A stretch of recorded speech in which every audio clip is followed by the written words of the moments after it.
Thank you so much, Erin, for being here. I am excited, really excited to be speaking with you. You want to start by taking like 30 seconds to tell us a little bit about yourself and exactly what you do? Sure. So Erin Marcus, the official, right? The official line. Erin Marcus, founder and CEO of Conquer Your Business. And what we do is we create business and branding go-to-market strategies that build multiple 6 and 7-figure businesses. So, what would you answer to the fact of like, why are you any different than any other marketing strategist? So, okay, I love this was one of those this is one of those questions that I had to spend a lot of money and a lot of effort to be able to say I'm good at this, right? Like, Right? I think how we do all we do. get We like start off and we're like, we know oh, we're good at it, but how do we explain it in other words? And then like exactly. everyone has like And the how do ideal I avatar and make the circles of like what you're good at and find your fight. right?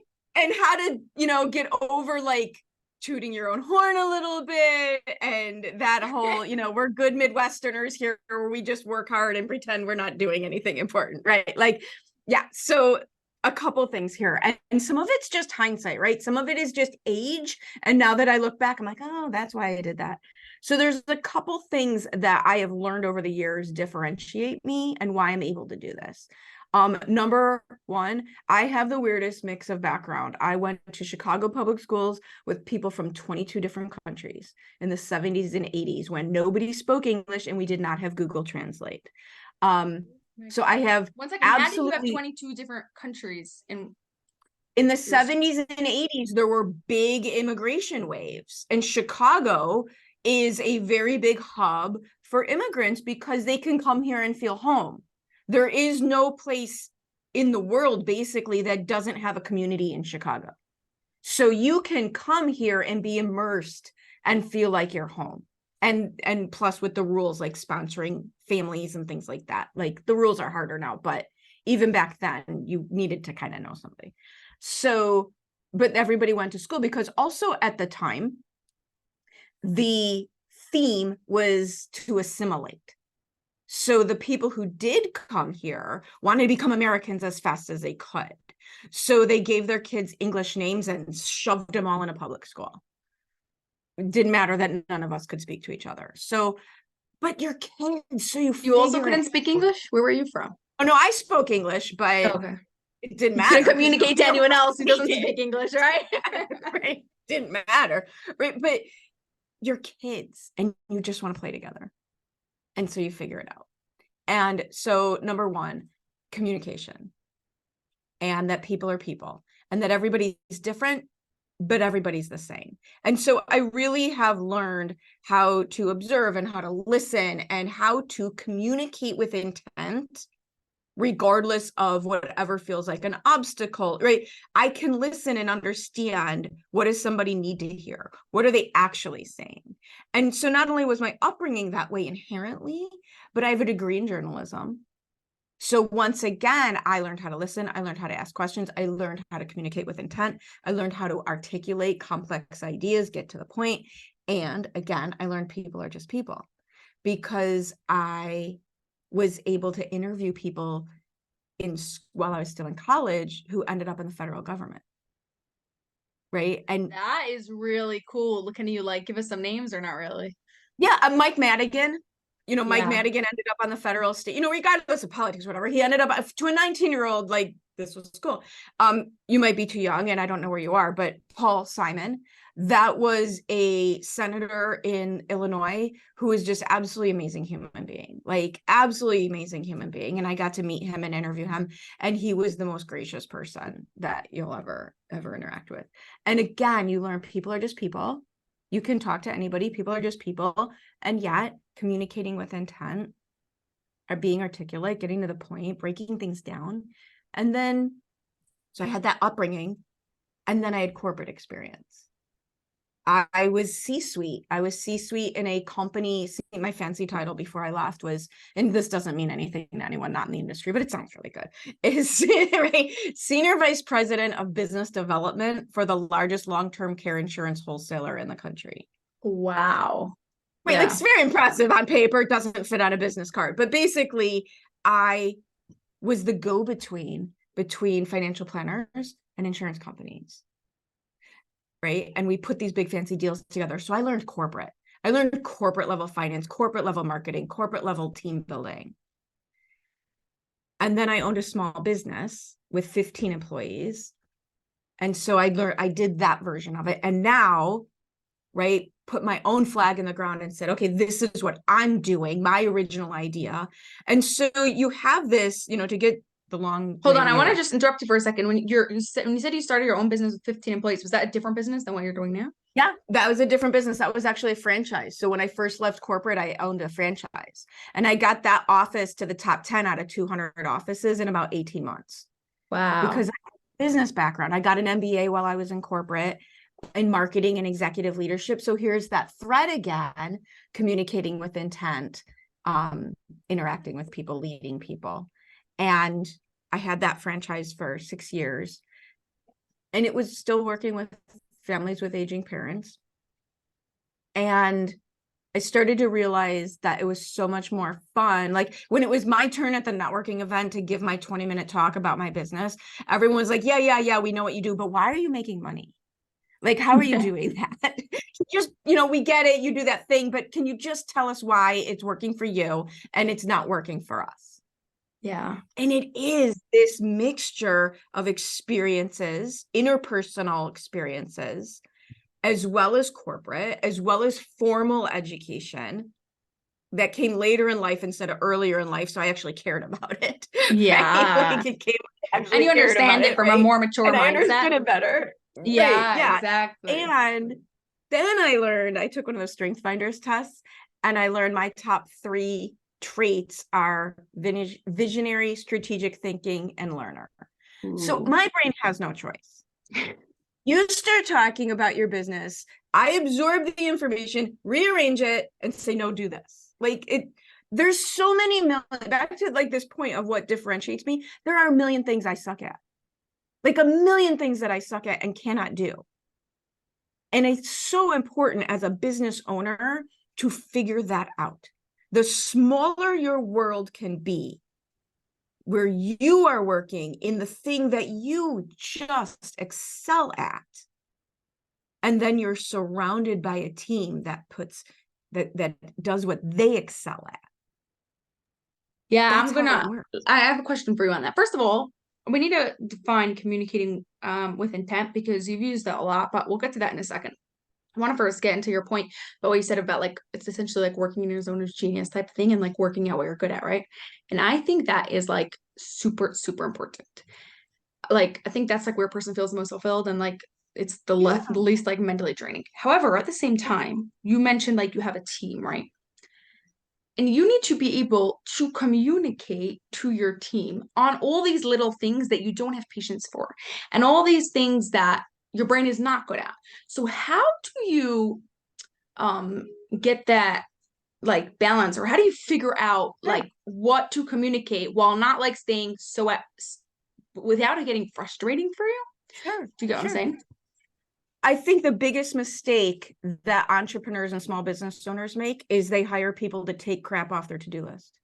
The reason you're frustrated is because your team isn't working at your pace. Hire for horsepower, not for task rabbits. That is I so good. That is I so don't good. hire people I have to manage. Because to your point, I'm not good at it. I'm a great motivator and I'm a great leader, but I'm not a great manager. I'm not a great babysitter. I can't do those things. To your right, I'll get frustrated. I'm not good at it. I move too fast. I lose my patience. So I don't hire people who need babysitters and managers. I hire people for horsepower. Because if all I'm doing, and if all you're doing is hiring somebody to take a task off your to-do list, you're adding work, not taking off work. Because now you got to manage them. I don't know how my team does what they do. I don't know how they do it. I Show have you the zero, results. no idea, because I am the last person that should be influencing how certain things are done, because I'm not good at them and I hate them. and I suck at them. Like, I can't even tell you how bad I am at some of these things, right? So, and it doesn't matter. I think what happens, there's this weird thing that happens in entrepreneurs and small business owners when they think they have to be perfect and wonderful and great at all of the things. And that's why you're so exhausted. Now, there's a certain level of bootstrapping in the beginning. There's a certain level of having to learn a few things, but they're never as many as you think you do. Never as many. Keep it simple, keep it straightforward.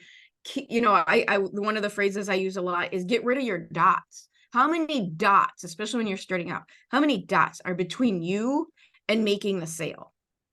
Eliminate dots until you have enough money to go invest in dots, right? People who can do that work. Yeah.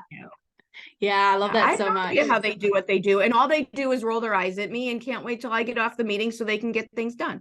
Like, So let's go back a second. How do you define communicating with intent?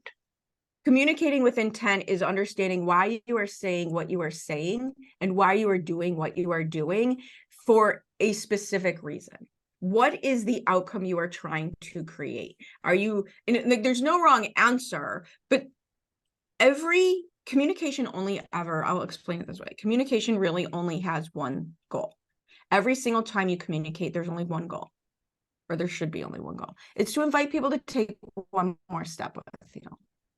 It's to invite people to take one more step with you. So we don't ask people to marry us before we buy them a drink, right? I just got an email today through LinkedIn asking me if I was ready to finally get over burnout.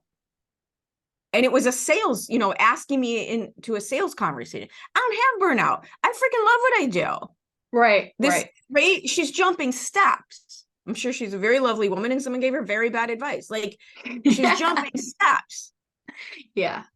So communicating with intent is to understanding the outcome that you're trying to create, and then connect with other human beings on a human level in bite-sized steps to get there instead of leaping. Oh, now maybe I am the person who's completely burnt out and that email comes at the right time and I choose to jump the process. Yeah, there's always exceptions, but like, there's always it's not the way to run. Right. It's not the way to run your business. So whether you are trying to motivate people on your team, whether you are communicating intent internally, I need to know as the leader, again, leader, not manager, what motivates my people. Because it's very seldom just money. What motivates my people so that I can communicate with intent with those team members about helping them be the best team member they can be in a way that they want to receive the information. Same thing with my marketing. What do I want? Am I nurturing my audience? Am I growing my audience? Do I have a call to action? Like, what is the goal? And this is the other place so many small business owners, especially in marketing, fall apart, is they start at square one and they just start doing things. Random acts of marketing, random acts of business. I know I'm supposed to do something, so let's go post on social media. And there's no thought process to it. When instead it all needs to be reverse engineered. If you reverse engineer it and you start with where you want to end up, you can put your plan together. I literally have a plan. I just shared it with the team from now until the end of June with a theme for each day/week. What is our goal with our content creation this week? Are we nurturing? Are we offering an opt-in? Like, what are we doing this week? So that we can communicate with intent. Right.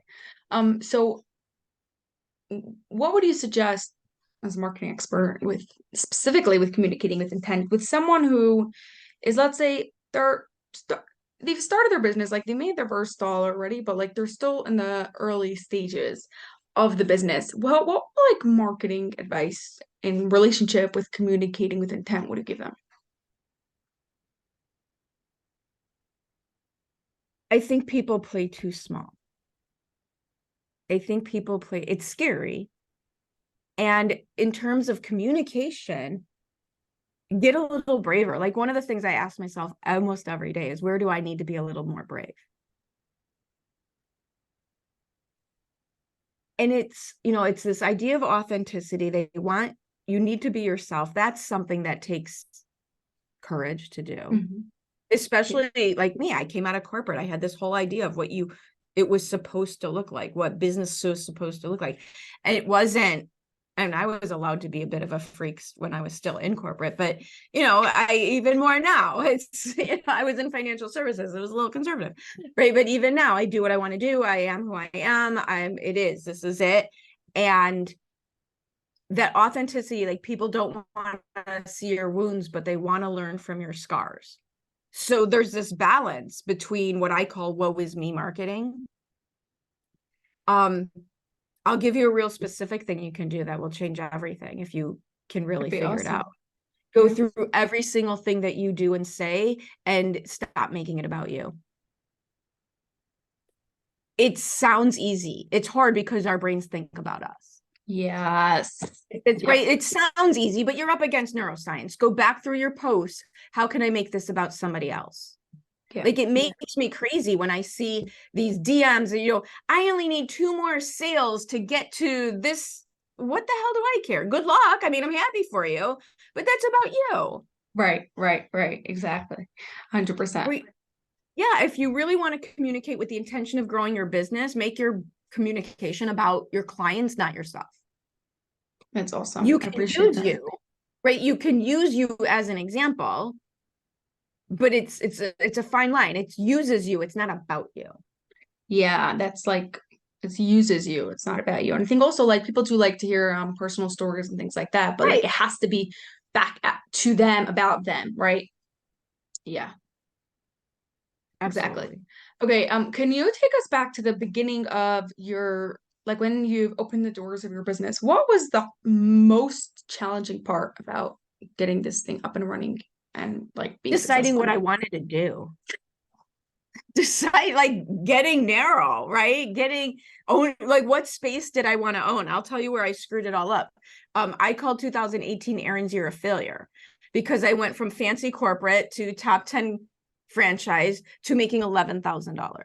Wow. Which if you ever made $11,000 in a year, it's actually a negative on your taxes, right? By the time this is not okay. And it was really, I call it Erin's year of failure. A very wonderful person reframed it for me and called, no, it was you figuring out what it is you really wanted to be doing, which is true. But I couldn't narrow down. I was very stuck, right? And a lot of entrepreneurs, we have all these different things we're interested in. And we get this, somewhere there's a story that started where you should make money at everything. And I think it's this whole side hustle thing. Not everything you know how to do, not everything you want to do, not everything you're good at needs to make you $1. Yeah, some things could just be for fun, right? You can like be good at it and hey, tack it on later. Like who cares? So I was stuck in a little bit of that where I couldn't figure out exactly what to focus on. I also it took me a minute to realize what it was. Where is that intersection between the thing that I want to do and the thing that I'm good at and what somebody actually wants? Right? Like what somebody actually wants to pay money for. And again, it goes back to, it can't be about me. So how did you figure that one out? Like what helped you get clear on that? By not making any money. That's such a good answer. So tell us, where did you make the first dollar? How did it actually get started? Right. So this is what I did. So after I spent 2018, massively depressed, going, oh my God, it's never going to work. Why can't I figure, like we've all been there, right? So in 2019, I had somebody, I don't know how I realized this. I needed to take a step back. My focus was on this communication concept. And what was, so the one thing I'm always good at is be an observer, right? Be an observer of your behavior, be an observer of what people are telling me. So for over a year, as I was trying to make this all about communication, and I was doing intergenerational communication classes and all these things, what was happening is when my clients would come to me, my prospects would come to me wanting help with messaging, and I would talk to them, none of them knew what they did for a living. Like messaging was the last piece. They didn't have a scalable business. They didn't have a business model. They wasn't like, I couldn't help them because they had 3 years of work to do first. Right. And also is what I know how to do. I have the business background. So what I was finding is I was helping them with all that kind of for free in order to get them ready to be my client. I'm like, well, this is dumb. All I need to do. So originally the business is called Conquer Your Business. Originally it was called Conquer the Conversation. Ooh, okay. And then as I was realizing I can't even get these people to conquer the conversation because their business is not sustainable. So it won't matter. They don't know any of the things. And so that insight, when I finally realized that, I'm like, okay, we have to back this up a step and do the business as a whole. And then all I literally did was one of my natural credentials, because of what I did in corporate, is in the financial services world. So I can, because of that fancy title, someone in financial services will give me, 20 seconds instead of 10 seconds before they decide I don't know what I'm doing, because that is like how fast that happens. And I went into a Facebook group specifically for financial advisors. And I posted, this is who I am. These are my credentials. I will give 5 people 3 free coaching sessions, business building coaching sessions, in exchange for testimonials, market research. And so I got those 5 people in like 2 days, and 3 of them stayed on as paying clients. That's literally cool. The way to do it. Yeah. literally how Wow. Wow. So I'm just gonna like pull this away for everyone. It's like you knew what your specialty was, but you didn't decide based on that. You decided based on actually talking to people, not researching on Google or things like that, like talking to Yes, people. you get it. You get it. Other human beings. I'm a little grayer than you are, but that's it. Other human beings. Yes. Thank you. Yay. Your reaction was everything. I swear I watch 90% of what marketing is today is to help people avoid talking to other human beings. Doesn't work. Yes. Yeah. Not how this works. I will say that's where my success also came from. Like I started all the other things and doing all the other things. And like when I got down, okay, Zoom call after Zoom call, speaking to person after person or in person, like it depends. Like that's like when I was able to like get it even more. Yes, I was using Zoom before the rest of the world was using Zoom. I know. But exactly for that, like talking for people. Ah, I love that. Thank you so much for sharing. Okay. So I'm now really excited to hear your the answer to our final question that I ask everyone. But first, where can people find you, connect with you, and learn more about you? Yes, make it really easy for you. By the way, Marketing 101, make it easy for people. Please take the friction out of your processes, make it easy for people. Everything you need to get a hold of me, to find me, all of the things, is at conqueryourbusiness.com. Amazing. That's it. Go to conqueryourbusiness.com. There's links to everything. You could totally find me there. I'm absolutely thrilled to connect with people. Amazing. I'll make sure those links are below. So now, final question. What is something controversial that you believe in? Something controversial that I believe in. It's not, I don't know if it's controversial. It is a little, because people get mad at me when I say it. People get mad at me a lot. It's okay. So I didn't need a social movement and a label to quit every job I hated. This quiet quitting, the great resignation. Dude, if something sucks, leave. So the controversial aspect of that is people will think that I mean that change isn't necessary. And that's not what I mean. There are things that have to change. I was very lucky as a woman who's only 5 feet tall in financial services with all these rich old white guys. And yes, I used to call them that to their face. This is fine. Rich old white guys. You're absolutely wrong. Right? Like, I used to tell I'm like, you are too old, too white, too rich. This is nuts. Like, and he was amazing. He was absolutely amazing. Did things have to? I was lucky. I had doors open, but they were open because I deliver.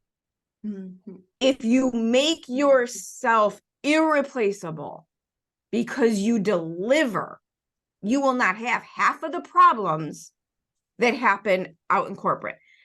Thank you. Now, just things needs to change. Yes, representation matters. I understand that, yes, I'm female, but being white, doors were open that are not open to other people. I saw paths that not other people, that people never even knew were possible. I get that.